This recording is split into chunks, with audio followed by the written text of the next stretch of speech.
भाई, कुछ करो, ऊपर ऊपर तो उठाओ ना भाई इसको यार। बेटा मेरा बहुत खूबसूरत है यार, तुम देखेगा तो बोलेगा वाकई यार मैं क्या करूँ बोलो। परेशान चल रहा हूँ यार, मैं सुबह से मैं केक खाया, कुछ भी नहीं खाया यार, अभी तक कुछ नहीं खाया, आवाज भी नहीं निकली। हमारी 4 शॉप है, जिसमें से 3 हमारी बंद हो चुकी थी और एक जो हमारा सबसे मेन दुकान है शॉप नंबर 144 मस्जिद के बिल्कुल सामने।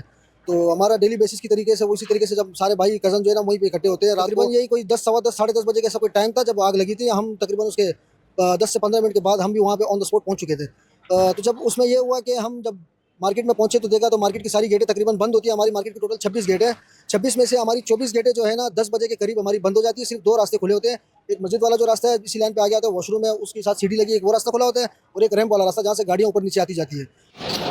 ये गुल तिजारा के साइड वाली है जगह। मैं फ्रंट से पूरा चारों तरफ से देखता हुआ आया हूँ, पूरा ऊपर से लेके नीचे तक ये जल गया। ये देखिए आग कहाँ से निकली, और यहाँ पे कोई भी फायर ब्रिगेड नहीं है, बुझाने के लिए ना अभी अवेलेबल। बहुत बुरी हालत है उसकी, इस तरीके से नहीं है कि देख पाएँ कर पाएँ, इस तरीके से नहीं है, बहुत ज़्यादा जल चुकी है, खत्म हो चुकी है वो। उनके बॉडी पे नाइस वगैरह जो उनका था डॉक्यूमेंट्स रखे हुए थे फ्रंट जेब में, तो उससे शिनाख्त हुई। बाकी चेहरा थोड़ा बहुत इस तरीके से हो रहा था कि पहचान पाए, बाकी ब्लड ग्रुप वगैरह चेक करे जो उनके भाइयों से मैच कर आगे, तो उससे शिनाख्त हुई कि हाँ कन्फर्म हुई। कराची के सदर के इलाके एमेजिना रोड में वाक़ गुल प्लाजा, जहां 17 जनवरी 2026 को रात के तकरीबन 10:15 बजे के करीब एक बहुत बड़ा और एक दर्दनाक हादसा पेश आया। हादसे से पहले सब कुछ नॉर्मल था, रोशनियां, दुकानें और लोग अपनी अपनी शॉपिंग और काम में मसरूफ थे कि अचानक ही आग और सिर्फ आग, धुआं और लोगों की चीखों पुकार।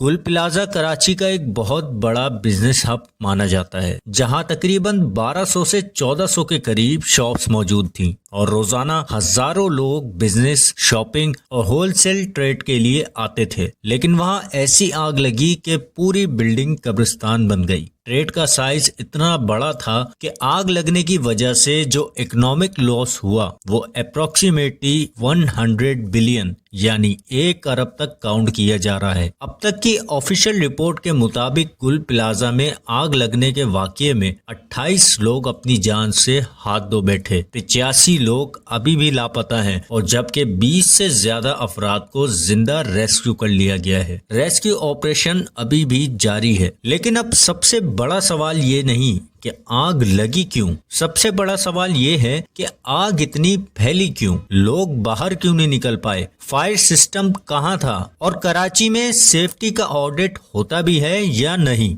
आज इस वीडियो में हम ये सब खुलकर बात करेंगे, बिना घुमा फिरा के। पहली बात ये कि आग कैसे लगी। अब देखें, ऑफिशियल तौर पर जो बात सामने आ रही है वो ये है कि आग ग्राउंड फ्लोर यानी लोअर पोर्शन से लगना शुरू हुई। ज्यादा चांसेस इलेक्ट्रिकल शॉर्ट सर्किट के हो सकते हैं, क्योंकि गुल प्लाजा जैसी बिल्डिंग में पुरानी वायरिंग होती है, एक्सटेंशन वायर्स हर दुकान में होती है, लोड बहुत ज्यादा होता है और कोई प्रॉपर चेक एंड बैलेंस नहीं।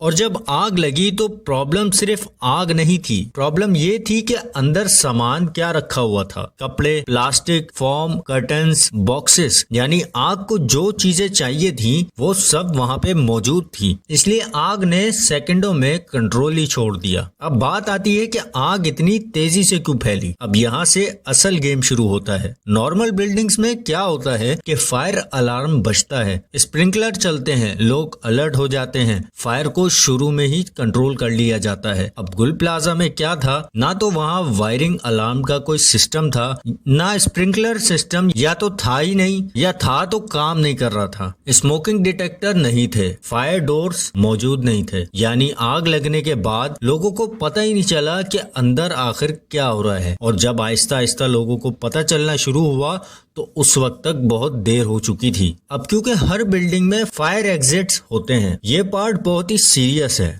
गुल प्लाजा में इमरजेंसी एग्जिट्स मौजूद तो थी, लेकिन ज्यादातर एग्जिट्स डोर लॉक थे। कुछ एग्जिट्स पर सामान रखा हुआ था, कुछ एग्जिट्स पर इलीगल दुकानें बनी हुई थी। सोचें, आग सामने, धुआं पीछे और एग्जिट डोर पर ताला लगा हुआ था। इससे ज्यादा बदकिस्मती आखिर क्या हो सकती है। इसलिए बहुत से लोग अंदर ही फंस गए। ये कोई किस्मत का मसला नहीं था, ये सिस्टम का फेलियर था। अब बात आती है फायर ब्रिगेड इतनी लेट क्यों आई। सच ये है, कराची जो कि 3 करोड़ की आबादी से ज्यादा का शहर है। फायर स्टेशंस बहुत ही कम हैं, फायर ट्रक्स पुराने हो चुके हैं, इक्विपमेंट आउटडेटेड हैं, हाई राइज फायर्स के लिए प्रॉपर टूल ही मौजूद नहीं, और गुल प्लाजा जैसी बिल्डिंग के लिए सिर्फ पानी का स्प्रे ही काफी नहीं था, वहां फॉर्म सिस्टम चाहिए था, स्पेशल लेडर यानी सीढ़ियां चाहिए, और ट्रेन स्टाफ जो अनफॉर्चुनेटली अवेलेबल ही नहीं था। और जब रिस्पांस लेट होता है तो उस वक्त तक आग मजीद स्ट्रांग हो जाती है। अब आता है सबसे इम्पोर्टेंट सवाल, क्या कराची में बिल्डिंग का सेफ्टी ऑडिट होता है? इसका जवाब ये है कि ये सिर्फ कागजों की हुदूद तक ही होता है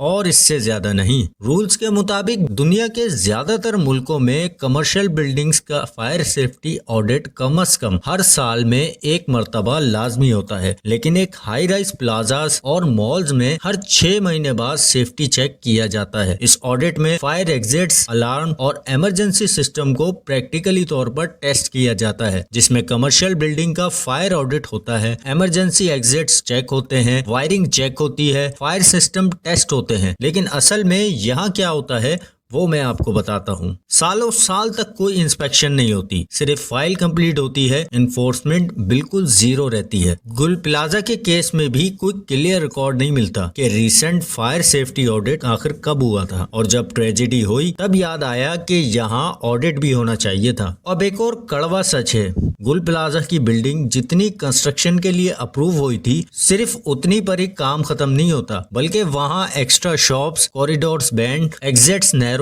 रूल्स इग्नोर, यानी पैसा कमाने के चक्कर में लोगों की जिंदगी सेकंड नंबर पर चली गई और अथॉरिटीज ने या तो आंखें बंद कर ली थी या फिर ये सब सिस्टम का हिस्सा था। अब असल मसला और असल सॉल्यूशन क्या है? आज गुल प्लाजा जल गया, चंद ही घंटों में राख बन गया, कल कोई और जलेगा। अगर हमने ये सवाल सिस्टम से ना पूछा कि आखिर ये फायर एग्जिट्स कौन चेक करेगा, सेफ्टी ऑडिट कब होना शुरू होगा, इनलीगल कंस्ट्रक्शन का हिसाब कौन देगा और कराची के लोग कब सेफ होंगे, ये सिर्फ एक आग नहीं थी, ये एक वार्निंग थी कि अगर हमने इससे कुछ नहीं सीखा तो ये ट्रेजेडी दोबारा रिपीट हो सकती है। अगर आप चाहते हैं कि ये आवाज आला हुकाम तक जानी चाहिए तो वीडियो को लाजमी शेयर करें, कमेंट्स में अपनी कीमती राय जरूर दें, क्योंकि खामोशी भी जुर्म का हिस्सा होती है।